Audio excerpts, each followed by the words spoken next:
নমস্কার বন্ধুরা, আমি Lima. Welcome to my channel Lima's at home cooking. আশা করি সবাই ভালো আছেন। আজ আমি আপনাদের জন্য এনেছি মটরশুঁটি দিয়ে তৈরি একদম ভিন্ন স্বাদের দারুণ টেস্টি খাস্তা কচুরির রেসিপি। এমন কচুরি আপনারা মার্কেটে কোথাও খুঁজে পাবেন না। আজ এই রেসিপিটা আমরা তৈরি করব আটা দিয়ে। একদম সিঙ্গারার মতো খাস্তা তৈরি হবে, ভিতর থেকে দারুণ পুর ভরা। তাহলে চলুন রেসিপিটা শুরু করা যাক। এই রেসিপি করার জন্য আমি আটা নিয়েছি 3 কাপ। রুটি করা যে আটা, সেই আটা নিয়েছি।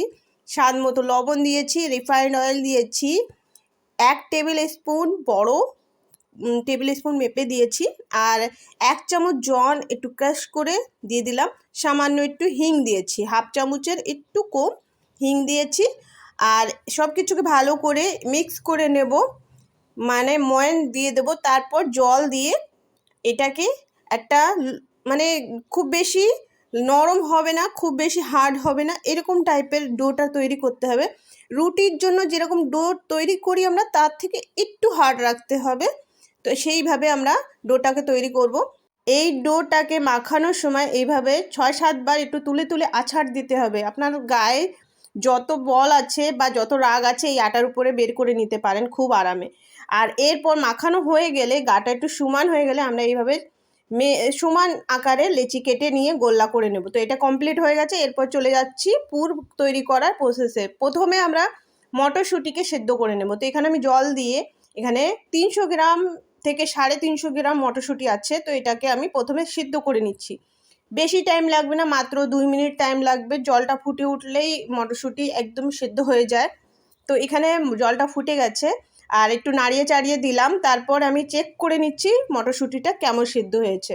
তো ব্যাস, এই দেখুন হাত দিয়ে টিপলে একদম সফট হয়ে গেছে। এখন আমি গ্যাসটাকে অফ করে দেব, আর এটাকে জল ঝরিয়ে অন্য একটা পাত্রে নিয়ে নেব।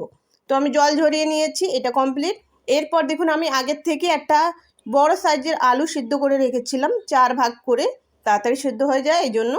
আর এখন আমি দুইটা জিনিসকে আলাদা আলাদা করে বেটে নেব। প্রথমে আমি মটরশুঁটি, তারপর আলুকে বেটে নেব। আপনার চাইলে গ্রেটার দিয়ে আলুকে গ্রেট করে নিতে পারেন, আর মটরশুঁটিকে শিলে বা যে কোনো কিছু দিয়ে আপনারা বেটে নিতে পারেন যদি মিক্সারে না দেন। আমি মিক্সারে দিয়েছি, তাড়াতাড়ি কাজটা হয়ে যাবে এই জন্য। আর এরপর কিছুটা সবজি কেটে নিয়েছি। এখানে নিয়েছি পেঁয়াজ কালি, আর গাজর, আর একটু কাঁচা লঙ্কা। তো আপনার হাতের কাছে যদি ক্যাপসিকাম থাকে, বিট থাকে, বিনস থাকে, আপনার যে কোনো সবজি ছোট ছোট করে কুচি কুচি করে কেটে এখানে অ্যাড করে দিতে পারেন। সবজিটা দিলে এর স্বাদটা দ্বিগুণ হয়ে ওঠে, এটা আমার মনে হয়। তো আমি এখানে কিছুটা সবজি যা হাতের কাছে ছিল দিয়ে দিলাম। আর এরপর 2 ইঞ্চি আদার টুকরো নিয়েছি, আমি ছুলে নিয়েছি প্রথমে। আর গ্রেটার দিয়ে এটাকে গ্রেট করে দেবো। এটাকে বেটে দিয়ে আর কোনো প্রয়োজন নেই। এইভাবে বড় বড় করে লাচ্ছা টাইপের আসবে, এটা গালে পড়লে খুব সুন্দর লাগে খেতে। তো এটাকে আমি গ্রেটার দিয়েই গ্রেট করে দিলাম। এরপর 1 চামচ মিট মশলা অ্যাড করলাম, হাফ চামচ গরম মশলা। মিট মশলা থাকলে দেবেন, না থাকলে গরম মশলা দিলেই যথেষ্ট। এরপর স্বাদ মতো লবণ দিয়েছি, 1 চামচ লবণ, 1 চামচ হলদি পাউডার দিয়ে সব কিছুকে মিক্স করে নিচ্ছি। আচ্ছা, হলদি পাউডার একটু কম করেই দেবেন, যেহেতু এটা ভিতরেই চলে যাবে। আর এখানে হলদি পাউডার না দিলেও চলে, দিলেও চলে, কোনো সমস্যা নেই। হলদি পাউডার দিতেও পারেন, কিংবা স্কিপও করে দিতে পারেন। কিছু সময় ভালো করে মাখিয়ে নেওয়ার পরে এটা কমপ্লিট। আর এখন আমি এটাকে ছোট ছোট বলস তৈরি করে নেব। সেম আকারের করার জন্য আমি একটা এরকম ছোট্ট একটা হাতা সেট করে নিয়েছি। আপনারা যে কোনো একটা ঢাকনি বা ছোট কাপ সেট করে নিতে পারেন, তাহলে সব কটা বলস একদম সেম আকারের হবে। তো এখানে আমি যে কটার কচুরির জন্য আমি গোল্লা করে নিয়েছি, সেই কটা বলস এখানে রেডি করে নিয়েছিলাম। তো এখানে আমি প্রথম একটা যে কচুরির জন্য আটার আমরা লেচি করেছিলাম সেটা নিয়ে নিয়েছি। আর এখানে ওপর থেকে একটু আটা ছিটিয়ে নিয়ে এটাকে বেলে নিচ্ছি। এটা বেলার সময় একটু খেয়াল রাখতে হবে, এটাকে মাঝের থেকে একটু মোটা রাখতে হবে, আর সাইড দিয়ে পাতলা করে বেলে নিতে হবে।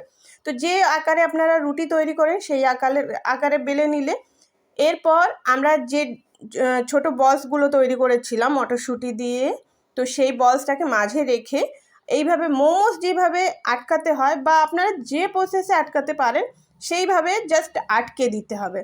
এটা কোনো সমস্যা হয় না, যে কোনোভাবে আপনারা আটকে দিয়ে জাস্ট এইভাবে হাত দিয়ে চেপে চেপে, হাতের তালু দিয়ে চেপে চেপে এটাকে একটু বড় করে নিতে হবে।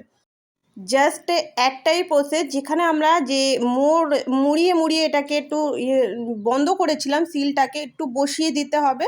আর সমান আকারে এটাকে একটু বড় সাইজের করে দিতে হবে, যেন এক জায়গায় মোটা এক জায়গায় পাতলা না থাকে। তো হাতের তালু দিয়ে এটাকে প্রেস করলে সেটা একদম সেম আকারে চলে আসবে। তো সেম প্রকারে আমি আরেকটা আপনাদেরকে করে দেখিয়ে দিচ্ছি, একদম সেম প্রসেস।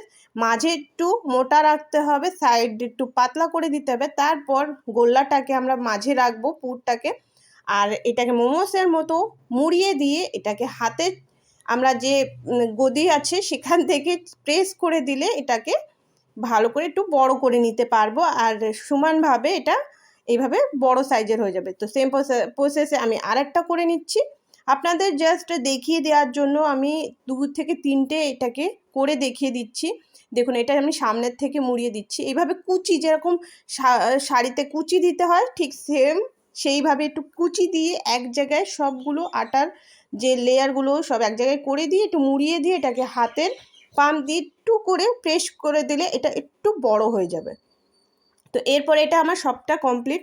এখানে অয়েলটাকে দিয়ে খুব বেশি গরম করা যাবে না, একদম সিঙ্গাড়ার জন্য যেরকম আমরা অয়েল হালকা ঠান্ডা রাখি, মানে একদম হালকা হালকা উষ্ণ গরম হওয়ার পরপরই আমরা সিঙ্গাড়ার যে সব সিঙ্গাড়াগুলো দিয়ে দিই, সেইভাবে এই কচুরিগুলো আমরা দিয়ে দেবো। আর জালটাকে একদম লো রাখতে হবে, লো থেকে একটু মিডিয়াম করে নিতে পারবেন আপনারা, একটু কিছু সময় রেখে। আর প্রথমেই কিন্তু নাড়িয়ে দেবেন না, হাতা খুন্তি দিয়ে পাল্টে দেবেন না, প্রথমে আস্তে আস্তে এটাকে হতে দেবেন। 1-1.5 মিনিট 2 মিনিট মতো হওয়ার পর কড়াইটা কিন্তু নাড়িয়ে চাড়িয়ে একটু উল্টে পাল্টে তারপরে জালটাকে একটু লো থেকে মিডিয়াম করে দেবেন। তারপর এটাকে উল্টে পাল্টে 3 থেকে 4 মিনিট মতো সময় লাগবে, বেশি না। আর এটা একদম খাস্তা উপর থেকে সিঙ্গারার মতো মুচমুচে তৈরি হবে, খেতে একদম দারুণ। আপনারা একবার ট্রাই করে দেখবেন, এই রকম কচুরি আপনারা হয়তো আগে খাননি, একবার অবশ্যই ট্রাই করে দেখবেন, অসাধারণ স্বাদ, খেতে খুবই মজার হয়। আর দেখুন এটা কতটা খাস্তা, আপনারা এটা দেখুন ভাঙা দেখলে বুঝতে পারছেন, আর ভিতর থেকে দেখুন কতটা ফুলকো হয়েছে, আর পুরোটা লেয়ারে একদম পুর ভরা, কোথাও বাকি নেই। আর কি সুন্দর করে দেখুন, কোথার থেকে ফেটে যাবে না, ঠিক এইভাবেই তৈরি হবে। আমি সব কোটা তৈরি করে নিয়েছি। তো এক প্লেটে যে কোটা ধরেছে আমি এখানে আপনাদের সামনে পরিবেশনে করে দিয়েছি। আর একটা আমি ভেঙে দেখিয়ে দিচ্ছি, এটাকে খেতে কিন্তু দারুণ। রেসিপিটা যদি ভালো লাগে তাহলে অবশ্যই লাইক করে দেবেন, আমার চ্যানেলকে সাপোর্ট করতে, চ্যানেলকে সাবস্ক্রাইব করতে একদম ভুলবেন না। তো আজ এই পর্যন্ত, সবাই সুস্থ থাকবেন, ভালো থাকবেন, ধন্যবাদ।